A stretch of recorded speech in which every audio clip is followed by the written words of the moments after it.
Hello नाशिककर, आज मी परत शालीमारला चालली होती कारण मी जो टॉप घेतलेला होता त्यातला एक मला एक्सचेंज करायचा होता. आपल्या नाशिकमध्ये एवढं ऊन आहे म्हणून मी काही दुपारी निघाले नाही, संध्याकाळनच निघाले होते. म्हणजे 1:30ला मी घरातनं निघाले, शालीमारला आले. रस्त्याने भरपूर कपडे दिसत होते पण एखादा आवडेल त्या अगोदर मी एक्सचेंज केला, पण जे व्हायचं ते झालंच होतं. मी अजून एक जीन्स घेतली होती म्हणून मी लवकर ऑफलाईन येत नाही आणि त्यामुळे माझा भरपूर खर्च होऊन जातो. इथे मी मस्त मठ्ठा पिला, तोपर्यंत अंधार झालेला होता आणि मला जायचं होतं सीसीएमला. त्या रस्त्याने एवढं ट्रॅफिक होतं. सीसीएमच्या फर्स्ट गेटचं काम चालू होतं म्हणून सगळ्या गाड्या ह्या पार्किंगलाच लागत होत्या आणि भरपूर गर्दी झाली होती पार्किंग मध्ये. सीसीएम मध्ये 99% तर फक्त फिरायला येत आणि फोटोशूट करायला येत असं मला वाटतं.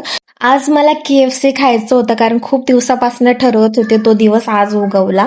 नुसतं KFC खाल्लं ना, सध्या तरी मी खूप बाहेरचं खाते. काय करणार आहे, बाहेरचं खाल्ल्याशिवाय मला होत नाही. सीसीएमला आले आणि फोटो नाही काढले असं होईल का? मग मी फोटो काढले आणि तिथून मी घरी जायला निघाले. तर असाच होता माझा मिनी व्लॉग. कसा वाटला नक्की सांगा. तर भेटूया नेक्स्ट व्लॉग मध्ये. Bye bye.